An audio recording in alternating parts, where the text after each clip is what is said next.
Good afternoon, Vincent. Good afternoon, sir. Let's wait for the others.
All right, give it one more minute. No, I'll just prepare my deck.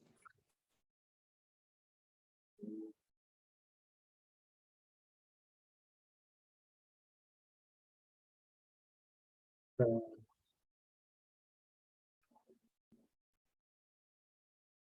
it's so far.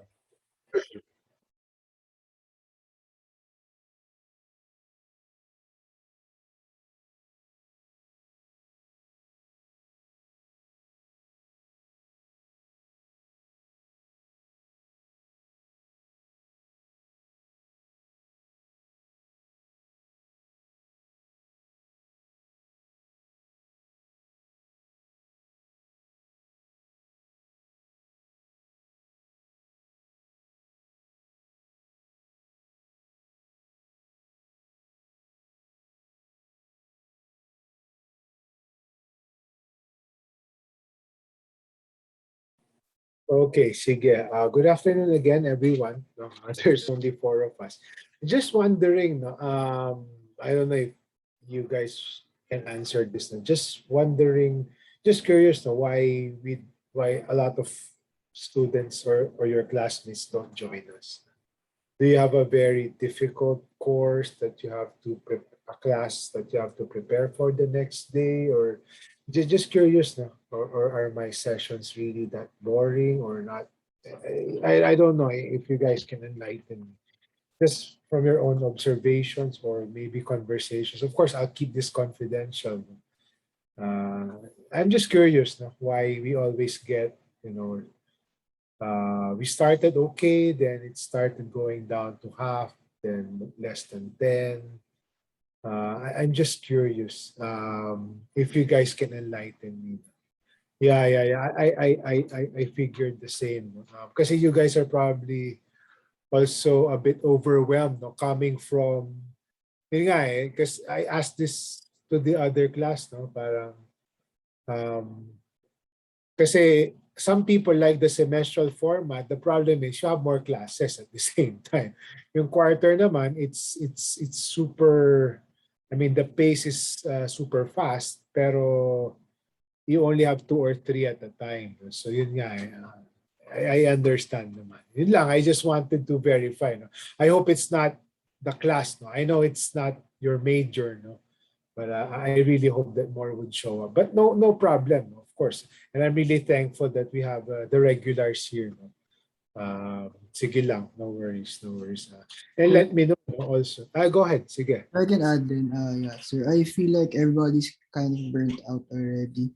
That's why the sync classes are kind of like least of our priorities at the moment. That's why we try to like take a rest na lang or ano like have some alone time because of how much requirements are uh clumped together in this Yeah. whole setup. Yeah, we're still trying to adjust, to be honest, sir.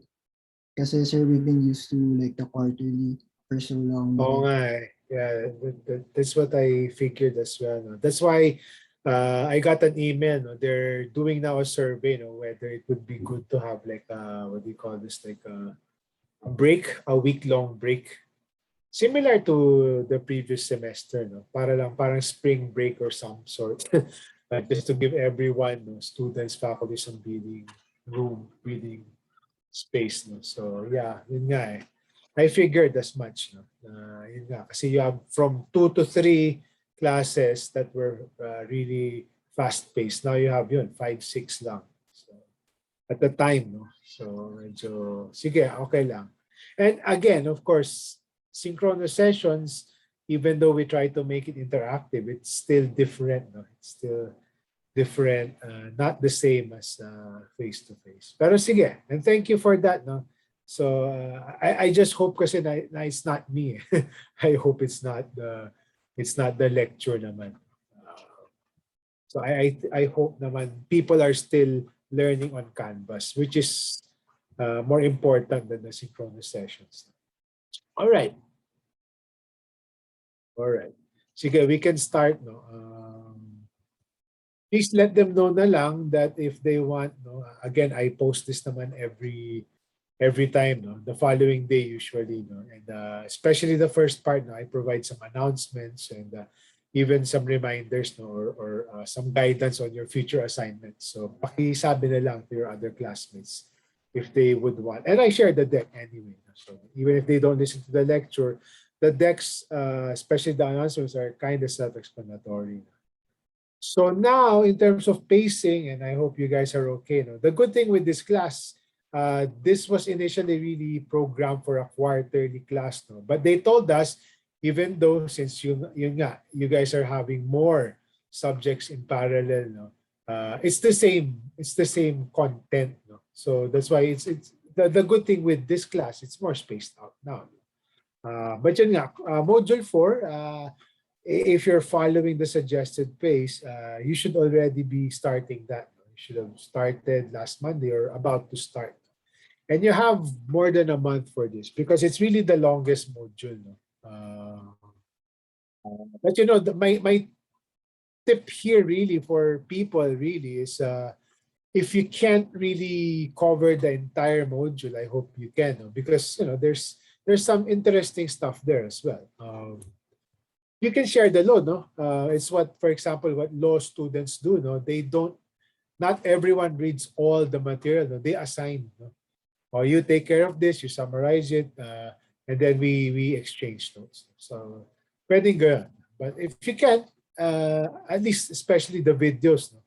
And the good thing with the Canvas pages that I developed, no? I provide videos, but I also try to summarize them. And the synchronous sessions also summarized. So then we'll have a very short module, module 5, 2 weeks, no? From November 22 to December 4. That would hopefully include answering the discussion boards.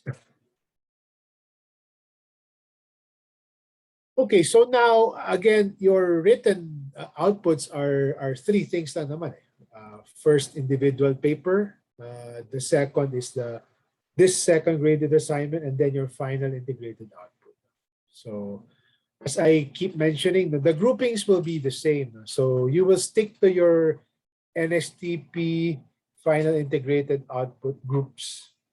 So if you manage to skim over module 4, you'll see that at the end of module 4, the instructions are already there.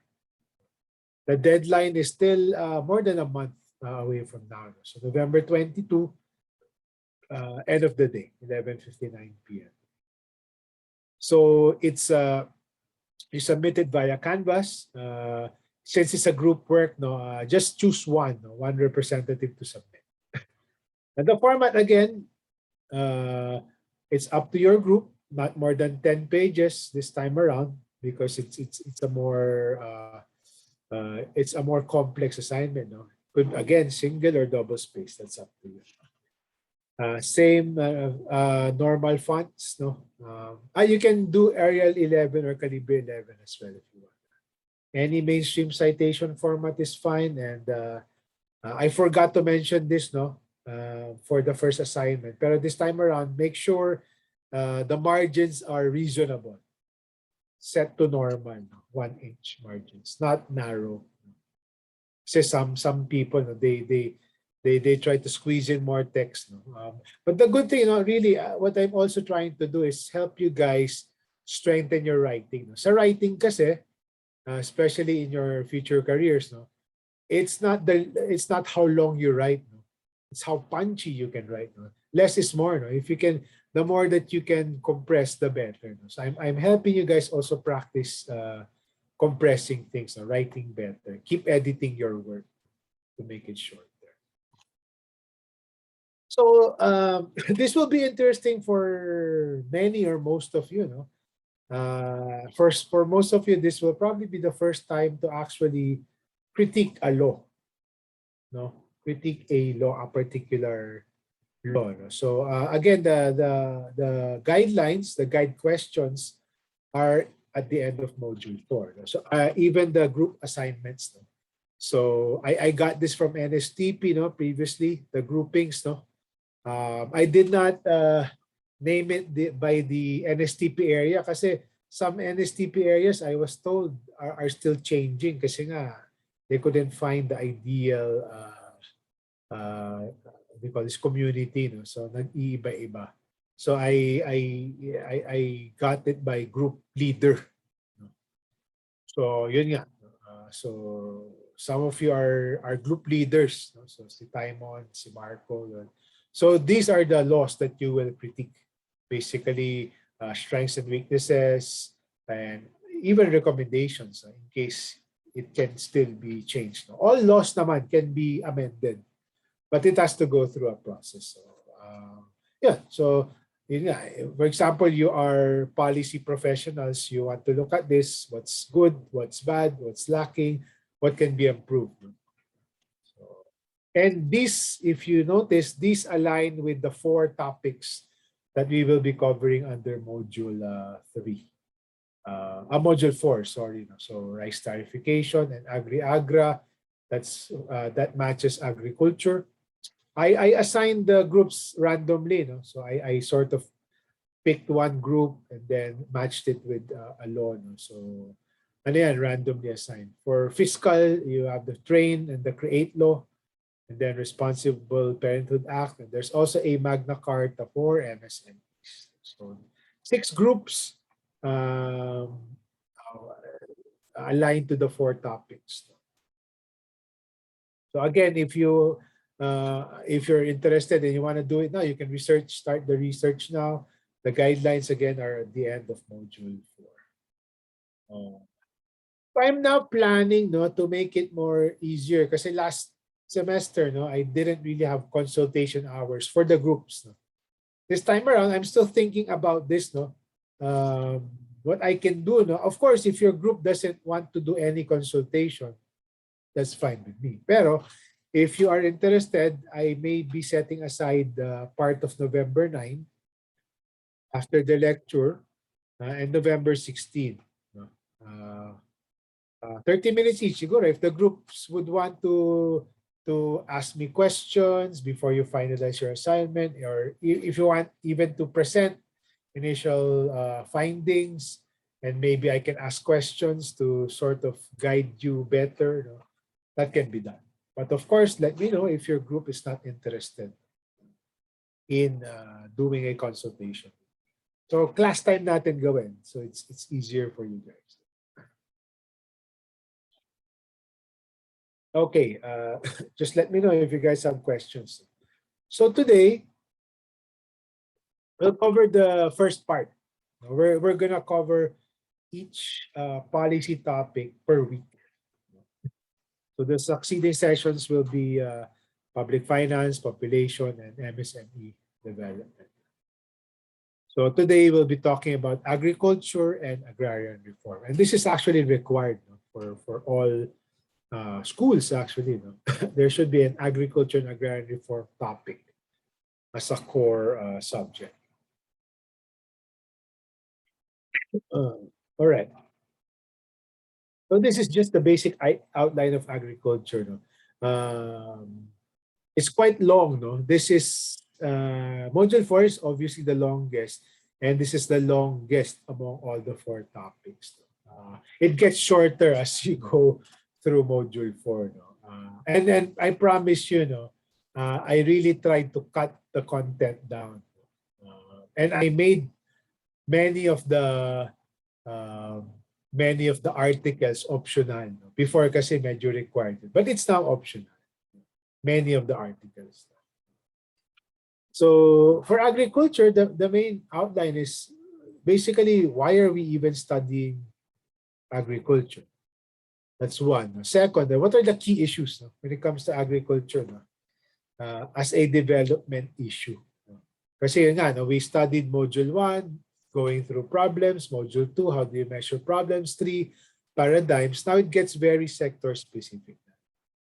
So we examine some of the long-standing issues when it comes to agriculture in the country, government's trusts, what's the plan of the government as a key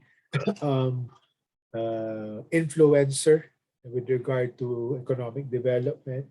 And then we have some selected topics that are very important for agriculture. One is food security versus self-sufficiency, and the other is value chains. And this is very important, especially for you guys who would want to go have your own businesses and maybe work for the private sector eventually. Value chains is a very important concept in business. It's how you make more money and how you help the farmers get more money, earn more money. Stop me at any point. So I hope some of you have started module 4. So the first thing is, the question is, so why are we even discussing agriculture? Diba Rostov said it's sort of backward, etc., etc. In a sense, some of the critics are right. Agriculture is no longer as important as the other sectors at present time. But still, it's still a significant, it still provides a significant share of GDP. Diba? You may remember this slide from our past lessons. It still accounts for roughly 10%. It's been going down. It went up last year because it was a weird year. The pandemic was a weird year. It went up in terms of share kasi both industry and services contracted. Agriculture, very, very tiny in contraction. It sort of still continued to progress. That's why it's a bit larger. So this is sort of a what they call this, medyo outlier year last year. But it's low. It's the lowest among the 3 sectors in terms of contribution to GDP. But it's still something. It's still 10%, more or less. But if you see the slide on the right, or the graphic on the right, by the way, this is from Statista. if for your lessons you need some general economic data, Statista is a very, very good resource. So you can even Google no, Statista, GDP, blah, blah, blah. So very useful. No? Even though it accounts for only 10% no, of the economic output or production, employment is a different story. No? Dati 1 out of 10 lang. Now the share in total employment, no, it's 1 out of 4 roughly. No? So 1 out of 4 kasi almost 25%. Almost 1 out of 4 people in the Philippines rely on agriculture for employment. So very, very important. Kasi you cannot talk about development or moving people out of poverty. It's not for kasi they're very, very significant. It goes to my next point. No? Poverty is actually, and this is more or less true for most developing countries. Poverty is still largely a rural phenomenon. So I'm showing you in terms of monetary measures, poverty incidence. By the way, sorry, the numbers here are in thousands. So sorry, I'm trying to get my laser pointer. Yeah. So remember, no, because of the FIES, the main survey where they get the monetary poverty figures from, it's measured every 3 years. So wala pa in 2021. These are the latest ones. So they have measures for where people reside. So poor people in the urban areas, poor people in the rural areas. So you see here, no, in terms of share again, no, more or less, no, 2 out of 3 or 3 out of 4 among the poor Filipinos reside in the rural areas. So ito, no, let's take 2018 na lang. So ito, for example, so in 2018, no, 5 million out of the 17.6 million poor Filipinos resided in the urban areas. While 12.6 over, no, roughly 17.6 million Filipinos, poor Filipinos, resided in the rural areas. So almost 3 out of 4 of the poor reside in the rural areas. Medyo reduced by a bit yung share, no? But it's roughly the same.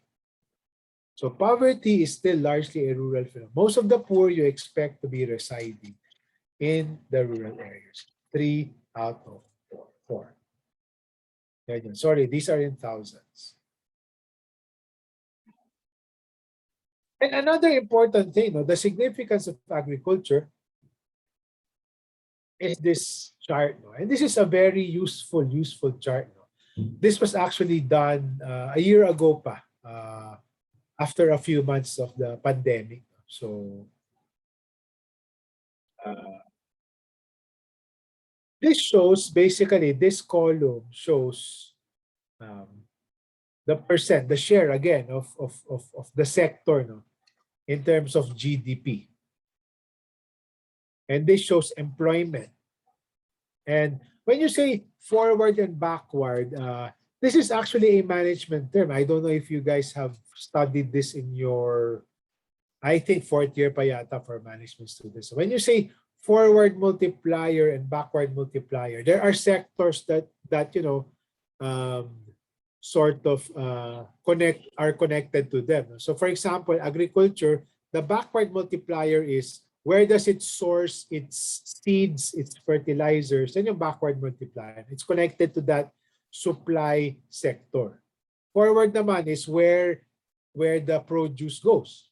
So to the market, to the grocery, etc., etc.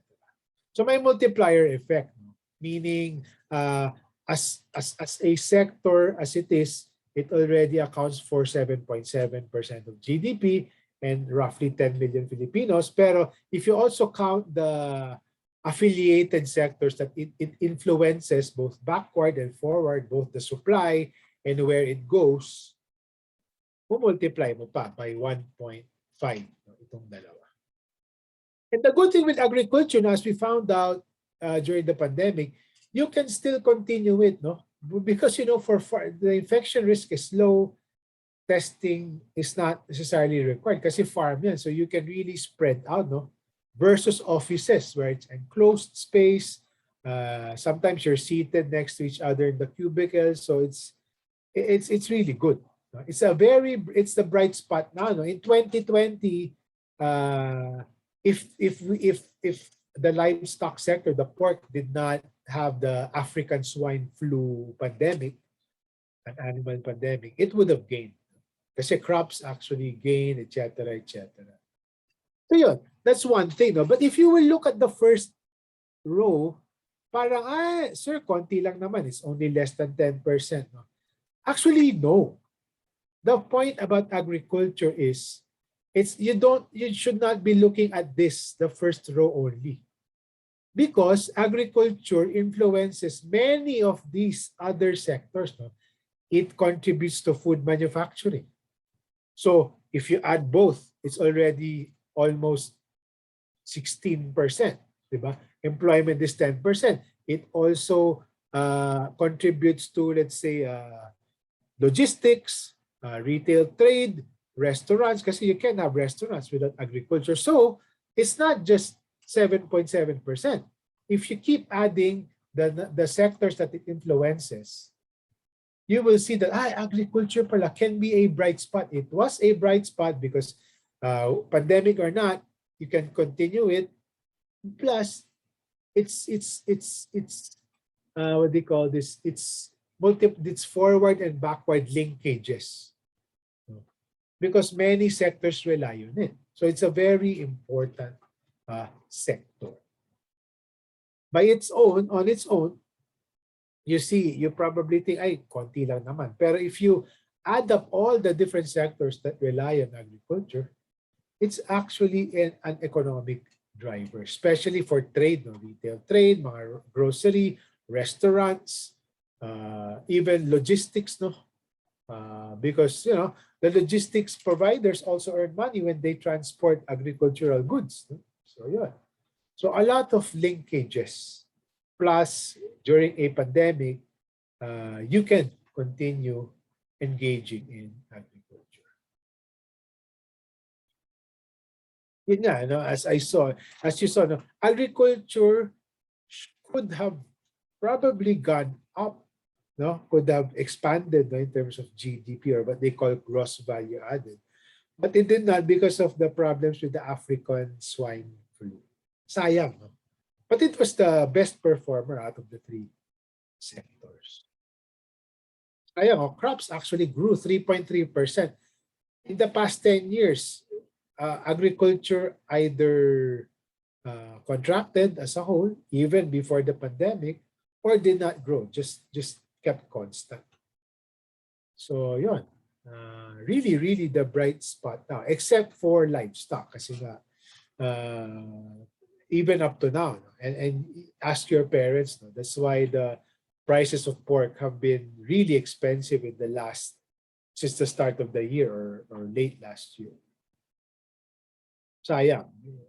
Pandemic, kung may human pandemic, COVID, there was also the pork pandemic. And they're saying now, actually ivermectin works for the pigs, not for humans, as a pandemic cure. For ASF, not for COVID-19. So, we're studying. So, agriculture pala is a good, a potential growth driver. No? What happened? No? Now, I ask you, I hope, if you've gone through the first parts of Module 4, or just your own observation based on what you've read, or seen, or experienced, what have been the key issues? Why hasn't the country really, helped agriculture develop fully? What do you think are the key issues based on what you guys know? There's a host of issues. No? Just top of head. What do you guys think? Yes, sir. Sige, Taiman. I haven't read the module, and I think I'll be reading it by next month pa. But No what worries. I can think is, for example, in our country where um RDA, Department of Agriculture, didn't focus um on growing crops other than rice. Patay na patay sila sa bigas eh. Focus sila bigas yung utak nila eh. Okay, thank you. That's a very good point. And many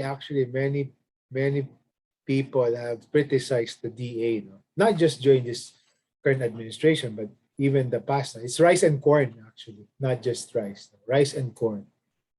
Sige, anyone else? Sir, just an observation. Sige, Zam. I think it's because there's like a lack of forward movement within the agricultural sector, as in it's not industrialized. So they still rely a lot on manpower.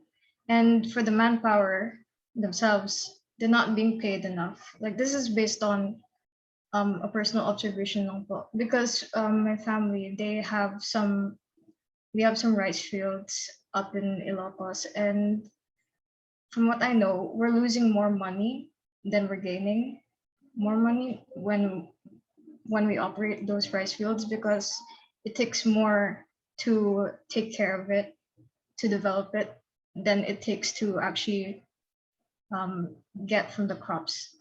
So like the more comes out of it than in, essentially. That's a good point, and we'll discuss that also later. No? And sometimes you're right, modernization, mechanization of agriculture, that's been a perennial problem. No? The lack of it. No? That's really, yun nga, if you go back to module 3, no? If you remember, sino ba yun? Si Harold and Domar. No? The emphasis really was on introducing advanced technology, no? For more efficient production, right? And you save more on inputs, therefore yields are better. We'll cover that later. That's a very good point. Again, I'll proceed now, no, unless someone else would want to speak. Just speak up. No? There's only 5 of us naman, so feel free na lang, huwag na kayo magpaalam. All right. Sige. So a lot of things, no? One is, and you're right, no? And Timon, I can include that there, no? Yung focus on just some what they call unpromising crops or the not so promising crops. So first, really, is limited access to credit and insurance as well. So farmers, no, banks are very wary, no, of lending to farmers. That's a problem. So limited access to credit. The problem also with land bank, for example, was supposed to be that risk taker, no, to lend to farmers. But the problem is there's a charter issue, their loan. No?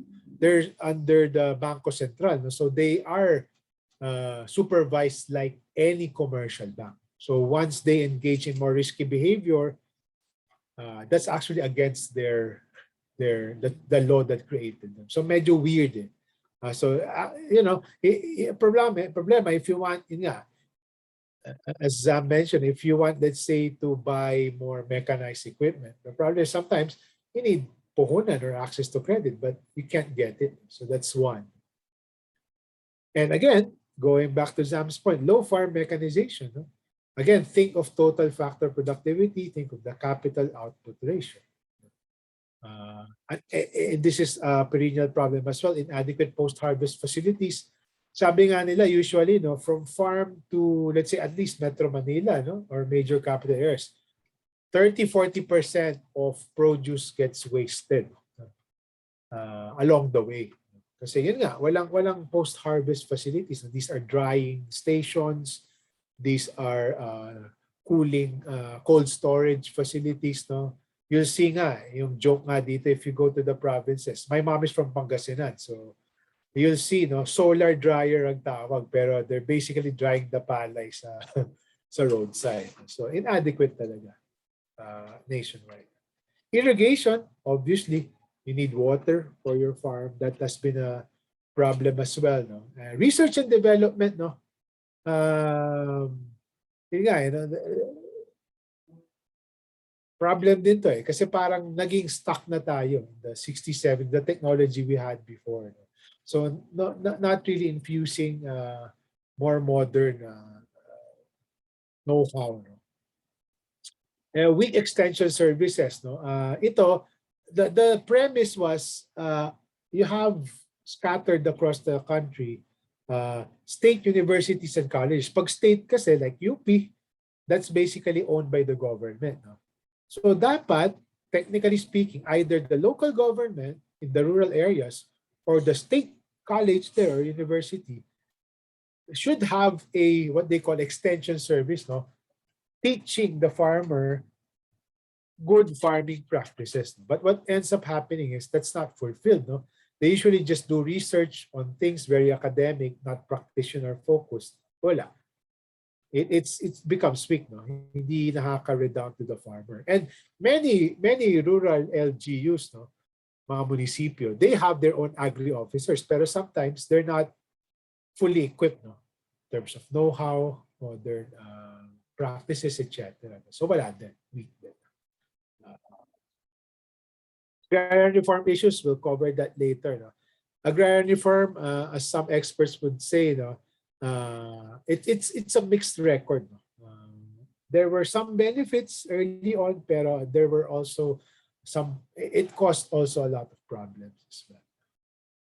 And then here's a forthcoming problem in the next 10, 20, 30 years. No? Aging farmers. No? Of course, the kids, kasi nga, agriculture is synonymous with poverty. If you're a farmer, no?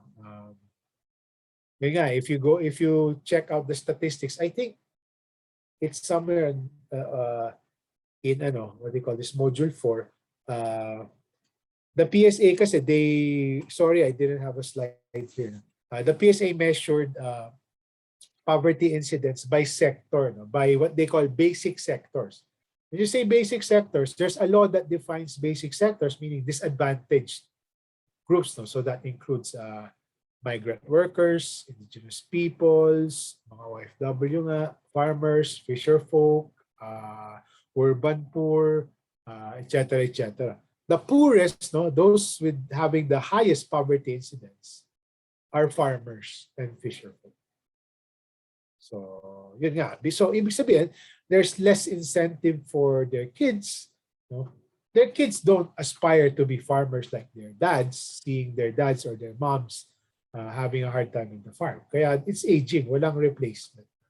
Because agriculture hasn't been attractive. No? Unlike, let's say, in the Netherlands, etc., when you see your parents making money out of agriculture, that's attractive. Here, no. You're toiling in the farm and then yet you don't get enough money. That's not an incentive. All right. So now, of course, parang, di ba, just like your CBMS assignment, there are problems. Now, let's examine now what government is trying to do.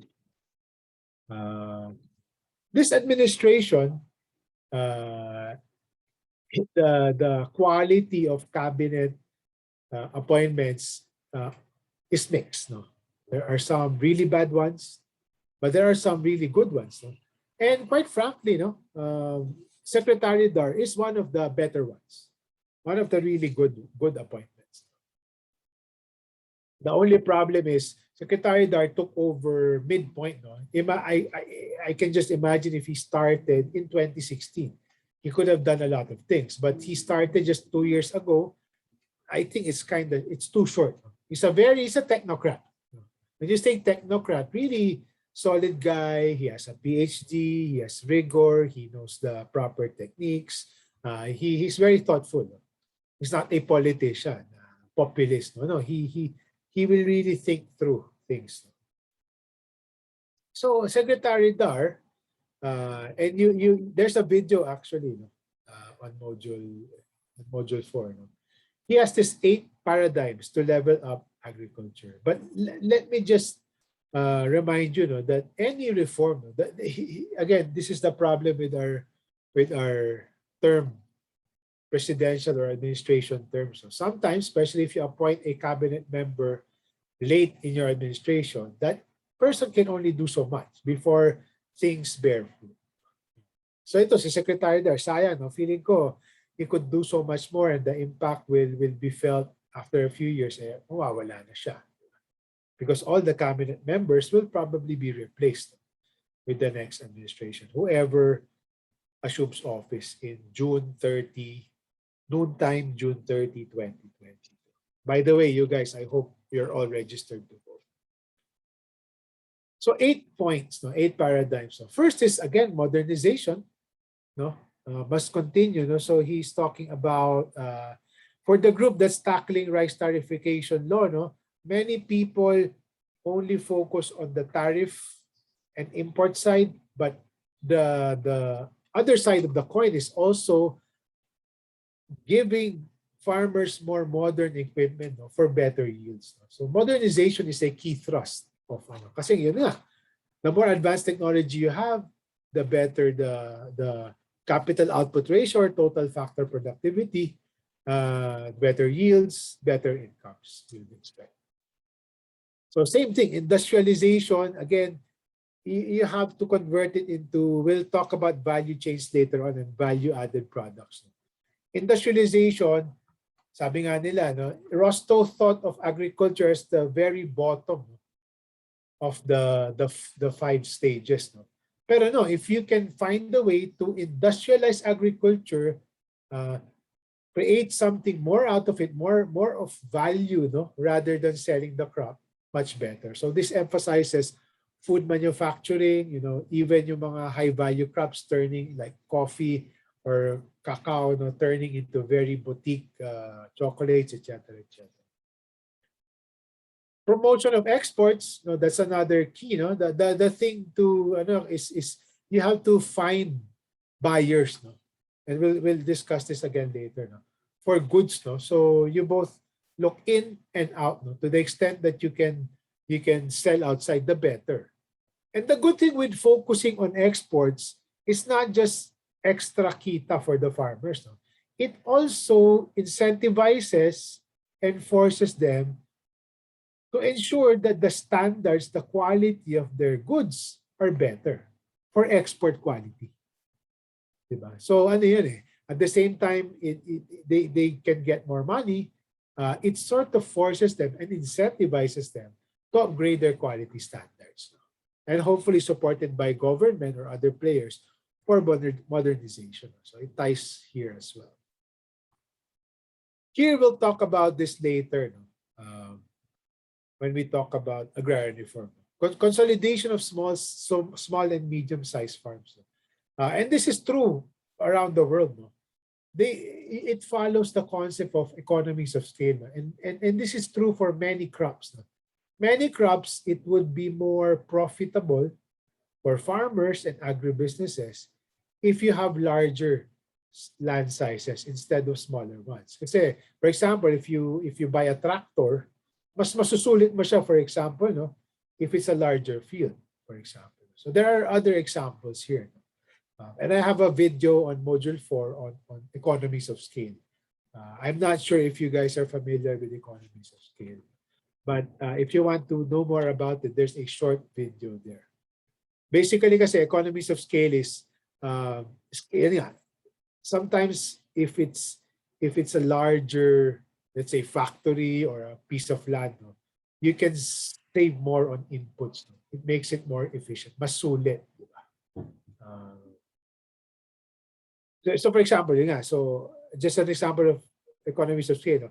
If you have a tractor that's good for 10 to 20 hectares, no, and you only have a 3-hectare plot of land, hindi sulit, no, yung tractor mo. You're paying, let's say, I don't know, 500,000 pesos or 1 million pesos for a tractor for 3 hectares versus 10 hectares for the same tractor. Di mas sulit, di ba? That's an example of economies of scale. Infrastructure, obviously, no. Can you connect the farms to the market? Sometimes it's hard, no? Sometimes, especially in the provinces, bako-bako yung daan, no? Yun nga, you have your produce, ang ganda-ganda, then it's a very bumpy road, then you lose the quality of the produce along the way. So infra is still an important agenda, uh, especially in the countryside. If you want to improve agriculture. This is true, no? Higher budget and investment for Philippine agriculture. And this was pointed out by a very famous economist in UP. He's an Atenean as well. No? They found out, and back to si Timon yata yan, back to Timon's point na it's just rice and corn. If you examine the budget for agriculture, the lion's share of the budget is for rice and corn, which is kind of, I thought, di ba, parang even for all the, hindi na kasalanan ni Secretary Darto. No? Sometimes it's the congressman, sometimes it's the other members of the cabinet. No? They keep on pushing these different agenda, but at the end of the day, sometimes the budget just says 60-70% rice and corn. Medyo weird. So there has to be a higher budget, not just in aggregate terms, no, but higher budget also for other sectors that you want to improve in the agriculture, other subsectors. And you need legislative support for all of these different reforms. Kasi of course, if you need a certain law, you want to amend certain things, you need Congress, the imprimatur of Congress for that. And number 8, actually, it's not really a strategy. It's really more of a reminder to them. I think they need to start developing roadmaps, no, for certain commodities or certain subsectors in the agriculture. Kasi the problem kasi since before, no, agriculture, the past agriculture secretaries, walang plano, walang master plan, walang ano. Ito, it's basically saying we need to develop, especially for the critical sectors, roadmaps. No? And again, this is my main critique naman dito. No? The Philippine government agencies are very good at developing plans and roadmaps. Ang galing natin, other countries copy from us. But sometimes it's really the execution. Not just sometimes, many times, it's really the execution. And you go to build, no? And this is not necessarily the fault of this administration, but since before, no? DPWH, for example, DOTR, weak capacity since before. Ito din, same thing. No? You keep on doing roadmaps, pero your bureaucracy, the competence of your bureaucracy doesn't necessarily match with the roadmaps. So easy to plan, easy to formulate things, but harder to execute. Ganun talaga. And that's been a perennial problem as well. Here's an important topic about in agriculture.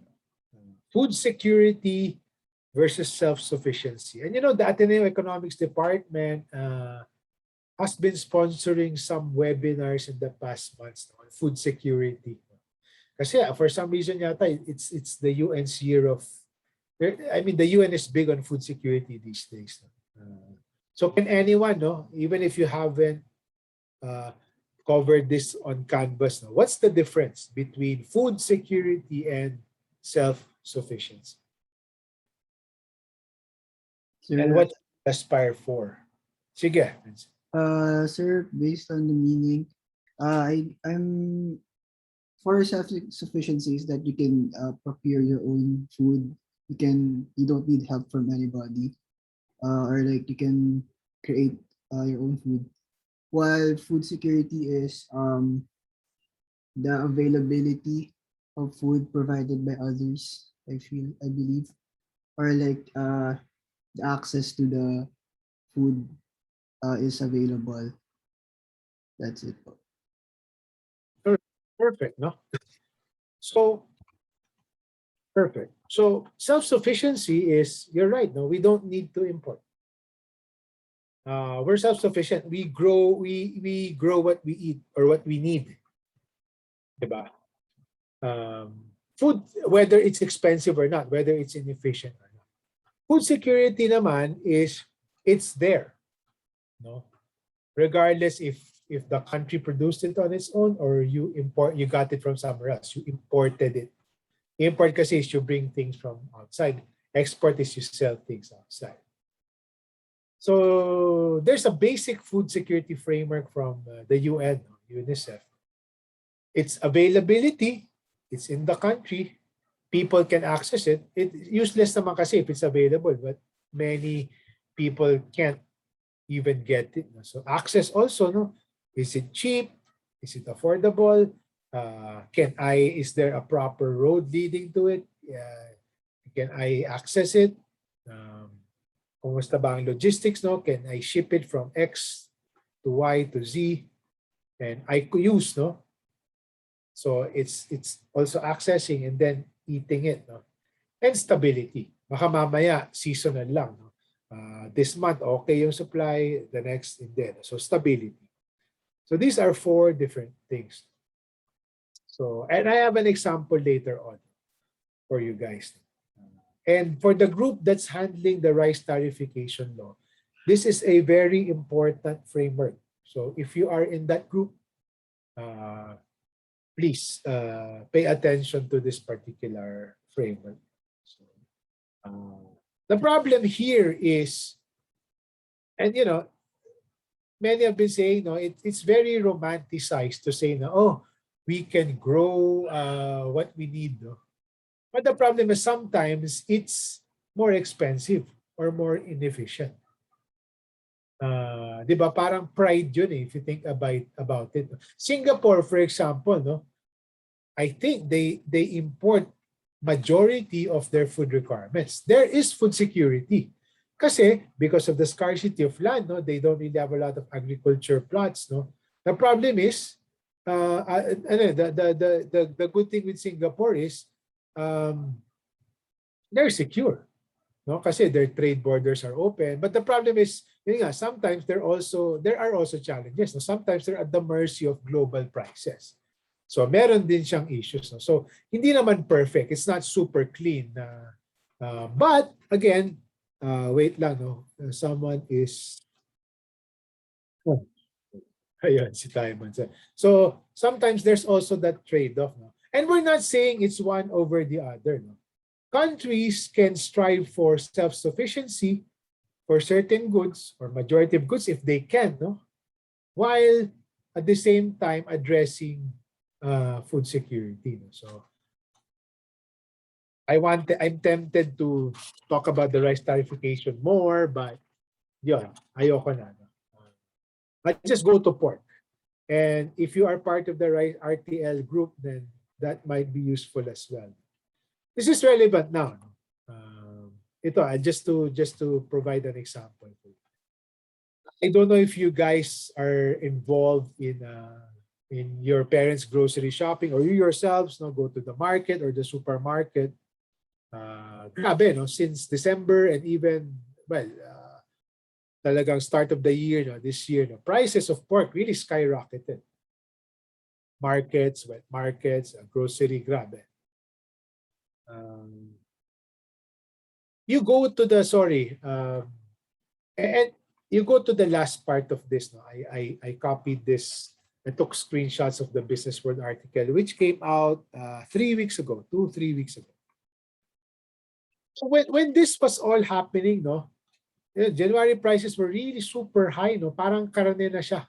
Pork is supposed to be significantly cheaper because nga of the African swine flu pandemic with hogs, What happened was, less supply, alam niyo naman, law of supply and demand, less supply, prices will go up. And we are a pork eating country, di ba? Sorry na lang if there are Muslims here, But we are, in general, we are a pork eating country, especially Christmas time. So grabe, it really skyrocketed.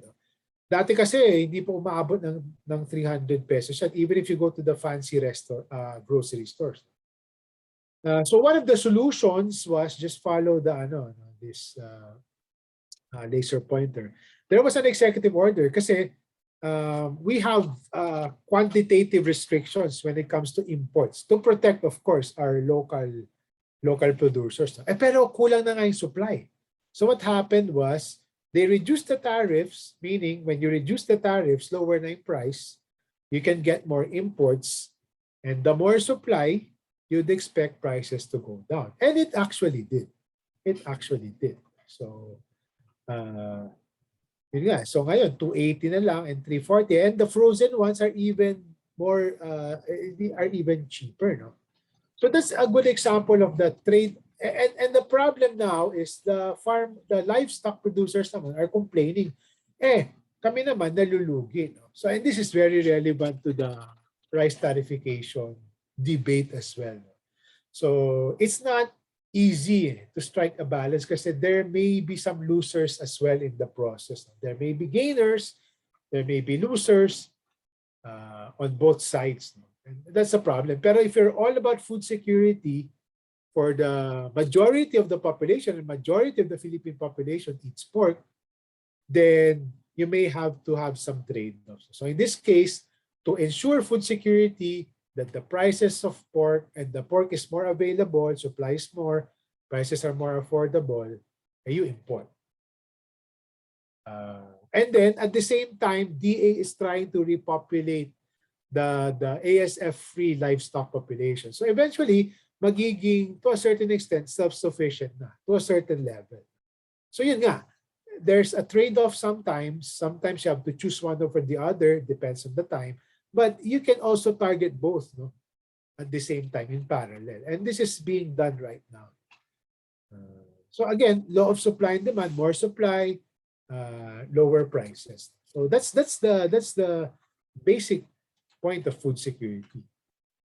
So for the RTL group, this is a very important point.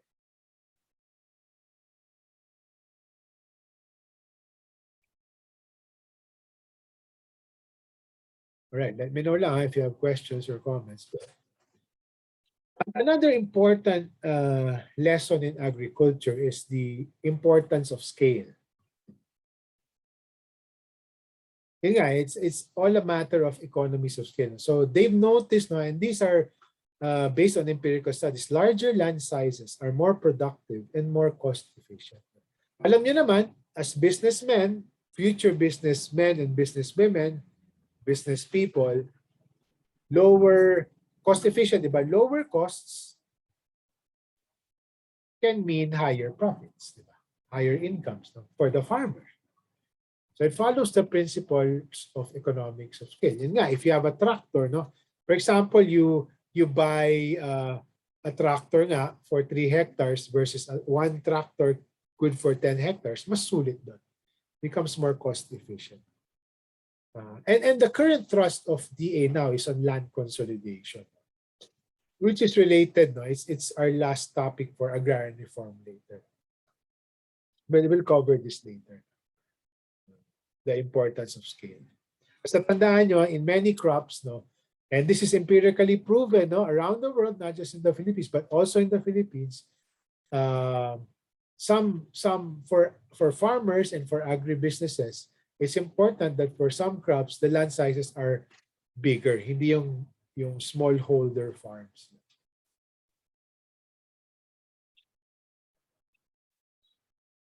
And here's another important, and all of these are in Canvas. No? If you want to dig deeper, learn more. No? Again, these are just summaries, no, for your own benefit or introduction. But please view the videos, read the articles.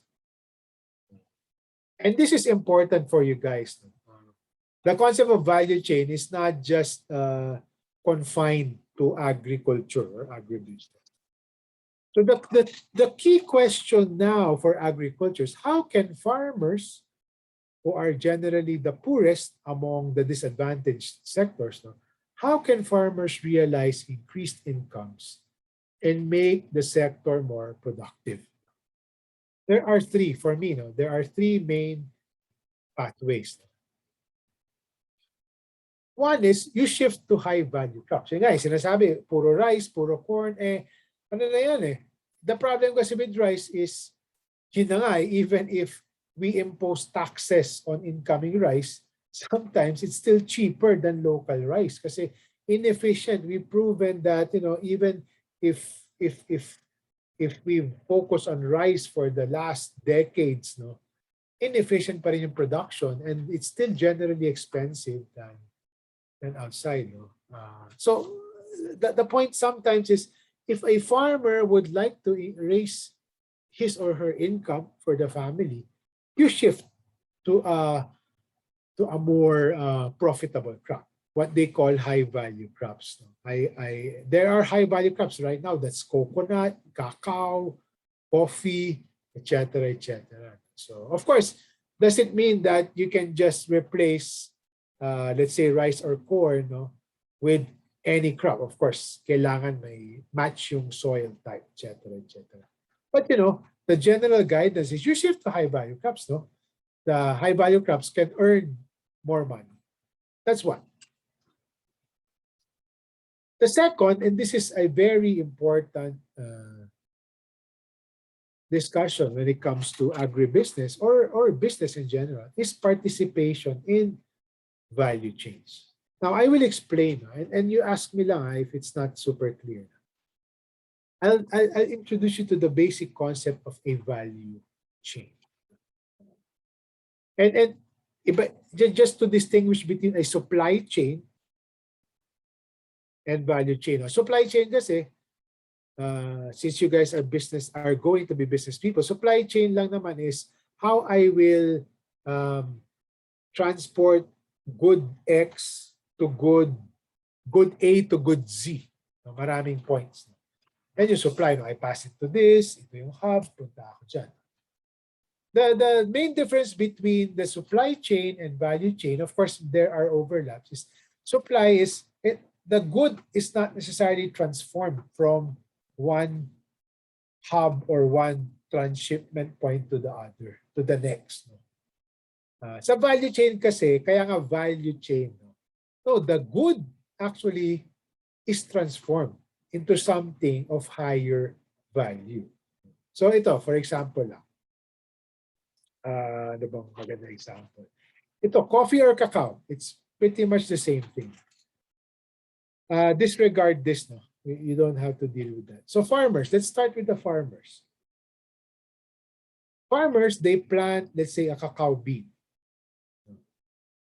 The concept of value chain is simple. No? When they now sell it to trading and processing companies.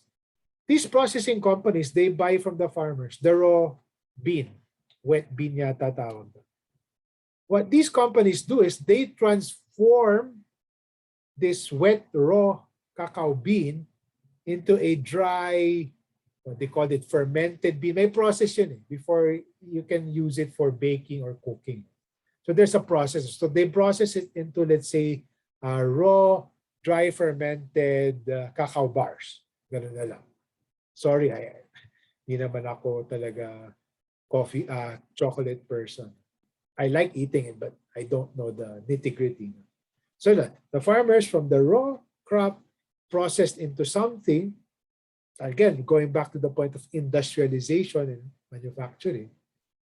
Then these further, to the next chain, the next step, they now sell it to the food companies who are now converting it again, they add value, di ba? Kumbaga, from something raw, you pass it to the next stage, they make something out of it, higher value, and then they keep passing on food companies, let's say yung mga Mars, Hershey's, dito, ano ba, Chocolate, for example, they now convert it into chocolate bar for retail consumption. And then they pass it on to the retailers and finally the consumers. So at each stage of this, it gets transformed into something, thereby increasing in value. Nag-iiba yung value. Supply chain kasi it's just from X to Z. The commodity does not get transformed. So value addition is one way by which farmers and agribusiness companies can earn more money. They can, if they are a high value crop, especially if it's cacao, coffee, etc., they can already earn money by just selling the basic crop. That's one. But the second is, if they have cooperatives, for example, who can process it further, transform it into something that's more lucrative, much better. They will earn more. Diba? For example, ito nga, This is atypical. This came from Oxfam. It's a typical. They did like a price or cost component of a chocolate bar in terms of who gets what percent. Farmers only earn 3%. Pero those who process the cacao bean into something else, no, get a larger share. Yes, this also is sort of presents you the unequal phenomenon, pero it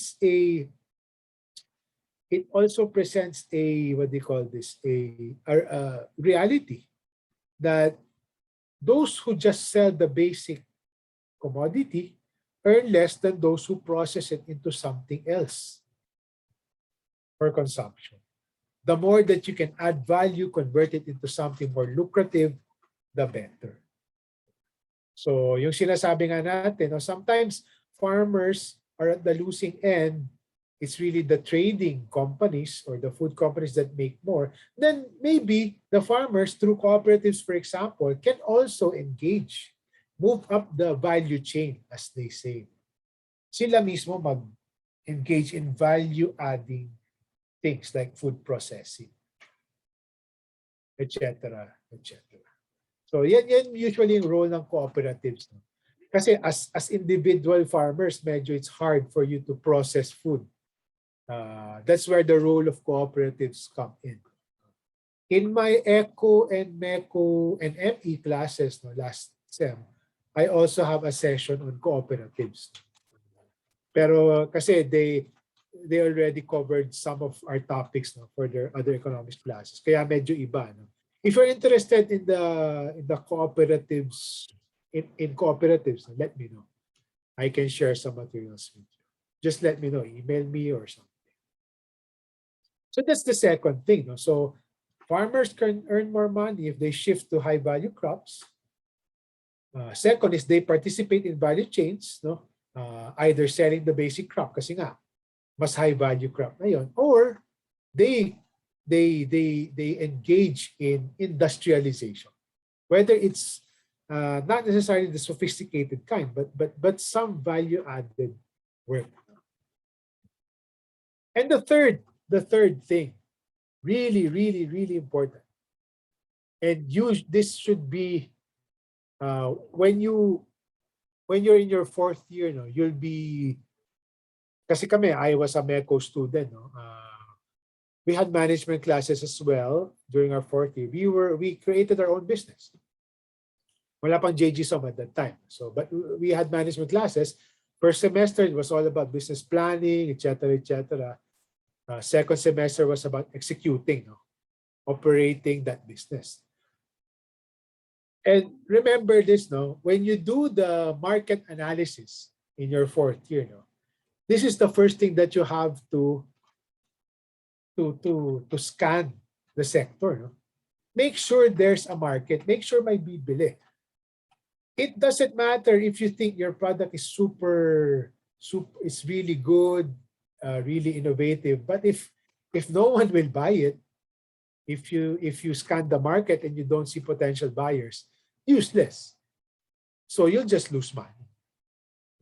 So sometimes, yun nga, there's a tension. Some farmers think, no, and this is sometimes some donors, no, or NGOs, they mean well, no, pero sometimes they do more harm than good, no. Sabi nila, oh, you don't stop planting this, you shift into this, but they forget to focus on let's see first kung sinong bibili. Make sure there's a market first. Kasi before you plant something, make sure that there will be people buying. Don't just say na mabenta to. But make sure you have to identify who else will be buying it. I had a case last year, no. There was a friend of mine working for an NGO. Bukidnon farmers, no. They're selling, adlay very cheap kasi there's a glut. They thought it would, they would make more money. No? Okay yun, kasi conceptually, mabenteng adlay, it's your next superfood, even healthy options, sells it, etc., etc. But yun nga, they forgot to actually think, sino bang bibili? Maybe they thought na, just if we produce it, people will just buy. So the key point really is make sure first there is a market before you embark on something. Before you embark on this. The good thing with value chains is there's already a market kasi kaya nga value chain. If this is already established, alam mo na sinong bibili. If you're this, the next stage or the next stage will buy your product. Kaya this is the best for me, no? The best pathway to increasing your income. So I hope some of you, no, will be interested in agriculture and agribusiness when you're older, no? When you finally start working.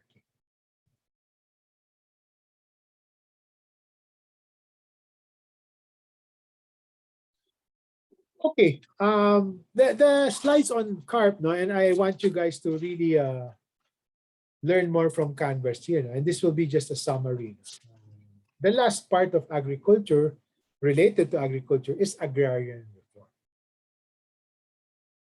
Can anyone tell me what is CARP? What is the Comprehensive Agrarian Reform Program, CARP, and or CARPER? Anyone? Hello. Go ahead. If I'm not mistaken, this is basically like giving bonds and stocks to the farmers, like for the land that they till. Am I correct, sir?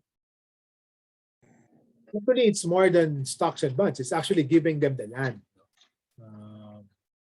So don't worry, no. Yes, sir. What I mean is like, yeah, sure, that's what they want to happen, but what really happened was they only gave stocks and bonds.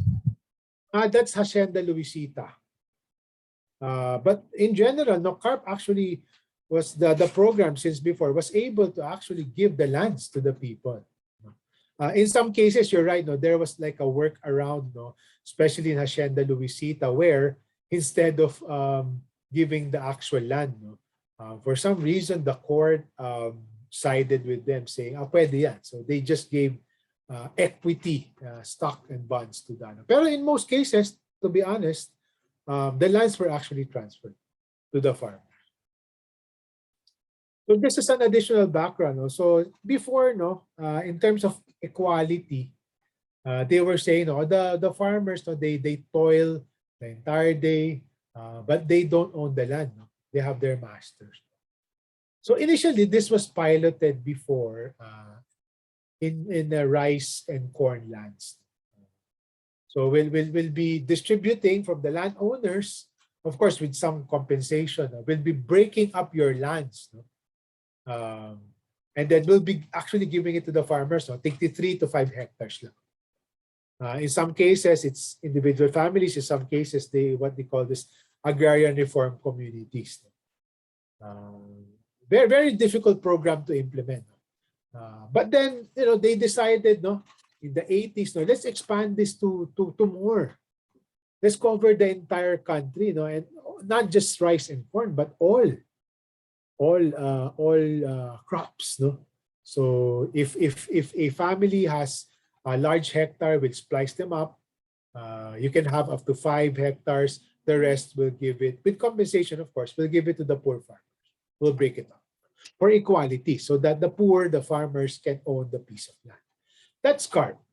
It was supposed to end by law, no, in the 20 a few years ago, no. But then I forget when. No? But then they had a CARPER. Basically, CARPER is just the extension. No? It's called CARP with the CARP extension with reforms. Kaya CARPER. No? And it's supposed to end next year na yata. No? And government naman, to its credit, no, medyo mabagal in the last few years. No? But majority naman of the targeted lands have been distributed. No? But of course, you can just imagine, no, a lot of court tussles, etc., etc. Read the articles and the papers I posted on Canvas for more details on this. So that's the program in a nutshell. No? So I'm not sure if you guys can answer this now, no, since you haven't really covered agrarian reform on Canvas. So the basic premise again is it's basically asset distribution. The farmers don't have land, they're poor, therefore for equality, they will have an asset now. They will now have 3 to 5 hectares Some of them, communities, will have, let's say, 100 hectares, pero they're all agrarian reform beneficiaries, poor farmers, tenants, not landowners, no? But they also have to pay it back, no, through monthly amortizations.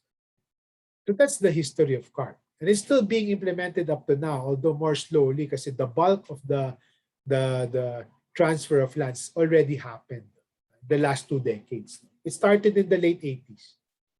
Was implemented, it's still being implemented. The longest running, I think, land reform program in the entire world. So what do you think? Just top of your head, even if you haven't covered this on Canvas, what are the pluses? No? What are the benefits? What are the negatives as well? What are the pros and cons of the CARP program? If you can think of any. If not, okay lang. No worries. Sige, I'll just go through it na lang. Okay. On the positives, there were some empirical studies, no, by PIDS, for example, Dr. Celia Reyes, Ishel Habito, Rose Edilio, no. They tried to compare, no, the incomes of farmers who are land reform CARP beneficiaries and non-agrarian reform beneficiaries, ARBs, no. They found out, no, they tended to have lower poverty rates. So they were saying, no, baka CARP, most likely CARP contributed to that. The second advantage is, yes, the poor actually have an asset. They have something. Di ba sabi nga natin, and we were examining the determinants of chronic and transient poverty. Asset ownership is a big plus, no, to avoid poverty. And the CARP program was designed so that when the poor, of course, there were some execution implementation problems. No? When they get the land, no, government will also provide them with credit, land bank, and also support services, no, facilities for post-harvest, irrigation, etc., etc. So those are the positives. No? On the negative side naman, sorry, unfortunately, mas marami. Some economists or statisticians were arguing, actually, some of these estimates by these statisticians had some methodological errors. Parang sinasabi na, parang it's not conclusive that agrarian reform beneficiaries were less poor than their non-agrarian reform counterparts. The problem with the main problem of the program, no, if you think about it, in theory, it could have been good, no? Kasi you're giving the poor an asset, a good chance, no? But the problem is they impose certain constraints. So you have an asset, you have a land, 3 to 5 hectares, but you cannot lease it. Diba? You're a landowner now, but for 10 years, and until I paid off my loan, remember, no, it was not for free. You're supposed to, maliit lang naman, but you're supposed to make monthly or yearly or semi-annual payments to land bank. So you cannot lease it, you cannot rent it to an agribusiness or to anyone, and until your loan has been fully paid, and you cannot use it for collateral. Collateral lang naman is, I need to borrow money, this is what I will surrender to you if I don't pay. So it could not even be used for a farmer to get credit. So that forced some people to be what they call landed poor. Kasi parang you're given a land and you're forced to use that land by yourself to make money out of it. Eh paano if I'm not an entrepreneurial farmer? I don't know how to sell, etc. Gusto ko sana to lease it, but I can't. The problem is the constraints actually forced people to be landed poor. They have an asset pero hindi mapakinabangan.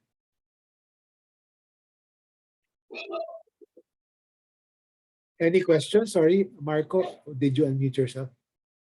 Sorry, unmute na lang. Sorry. Okay, sige. I thought you unmuted yourself. Yun. And the problem is, it also, at the same time that many were not able to really do something with their land, but there are some success stories, of course.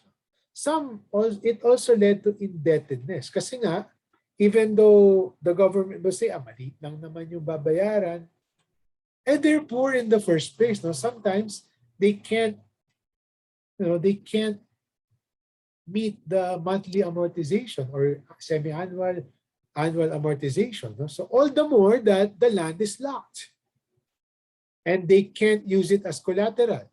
So they end up na they have a land pero they can't really do much with it. For example, they can only use 1 hectare for their own consumption. The rest, sayang. They can't monetize it. Diba? And this is our lesson on economies of scale. No? If you look at the entire sector, the fragmentation of distributing it, while theoretically it would lead to more equality, it actually led to productivity loss in the entire sector. Kasi yun nga parang if I'm an agribusiness, I want to create large-scale production, I cannot kasi nga limited. No? I can't even lease it kasi nga there are some constraints. No? So it actually disincentivized investment in the sector. Kasi many of the lands were fragmented. If you're an agribusiness wanting a huge plantation for business, you can't. Kasi wala, it was fragmented. And in many areas, and the articles actually, you can get more information there. There was also what we call capital flight, meaning sometimes the problem is if it's an agrarian reform area, the banks actually did not want to set up shop there. Kasi parang yun nga, they were allergic to farmers, the agrarian reform beneficiaries, kasi they know many of these are not entrepreneurial, many are indebted, etc. So they noticed na those areas, regions or provinces with high land reform programming there, the banks started leaving. Capital flight. Parang allergic sila kasi walang future because that area will not have investments. Diba? So why will a bank set up shop there? So it became counterproductive kasi nga agribusinesses did not want to invest there. You can't even use it for collateral. Then the bank started moving out. Or if they're there, they will not lend to the farmers. There were also some issues when it came to quality of land. Yung government kasi sometimes mahilig sa bean counting. Lalabas sa report, thousands of hectares distributed, etc. But sometimes just to include it in the accomplishment, the quality of land wasn't that great. Yung pwede na. Just to say that you were able to distribute so and so. So yun, you can't do much with it na nga. And then you get a poor quality of land. You can't even borrow money using it as collateral. Talagang wala. And the last issue there was, as I keep mentioning earlier, there are two categories. Agrarian reform beneficiaries. So yun, one family or one farmer getting, let's say, 3 to 5 hectares. And in some areas, they decided a large tract of land, I'll give it to one community. Let's say 10, 20 households. I'll give you 100 hectares. Dito, you have the family as a title. Dito, it's the community. So it's not parcelized. So 20 families have one common title. That's problematic, Dito kasi you can decide what to do with your land. But again, you have constraints, di ba? Dito naman, it's the group, If you want to do something else, But the group says, ay hindi. As a group, we decide on this, ganito. You go with the group. So sometimes you're forced, to go with what the group would say. So, and I'll discuss that further. There's a program now funded by the World Bank that tries to address that problem. So here, I don't know if this will be very clear to you, no? But if you really go through the articles on Canvas, there is a suggested way forward. This hasn't happened yet. No? This is what experts have been saying all along. This is the way forward for CART. So one is debt condonation. Why? Number one, it's parang subsidy na din, no? Government has been spending so much, no, in terms of subsidies.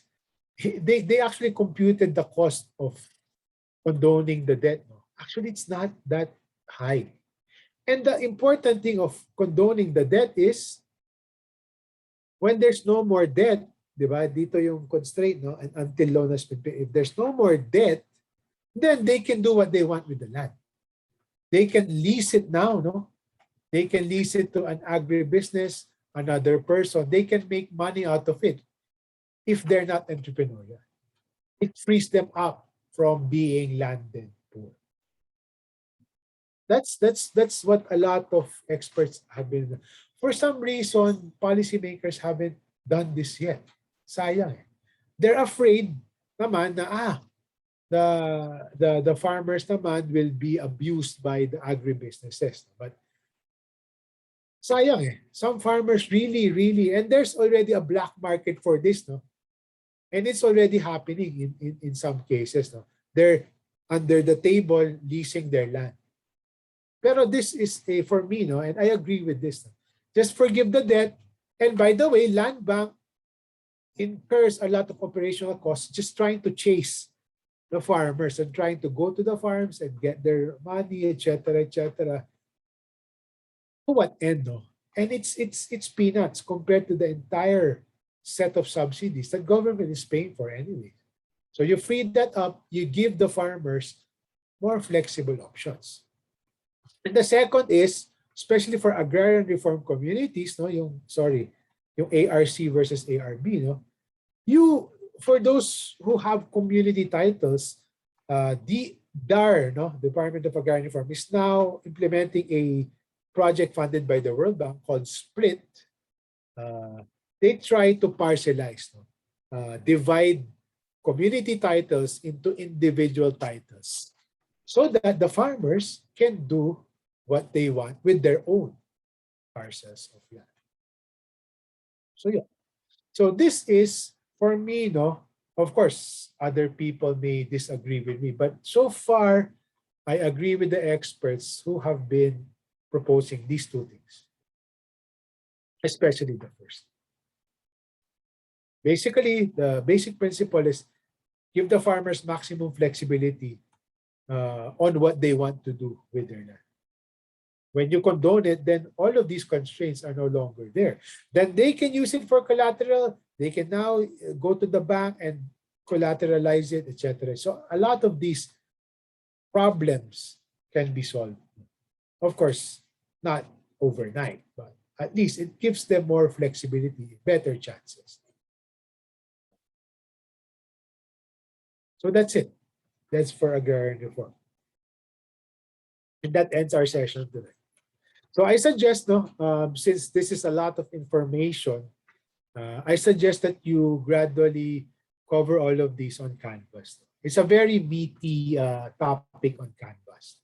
But this provides you a good summary, I hope, of what you'll be learning there.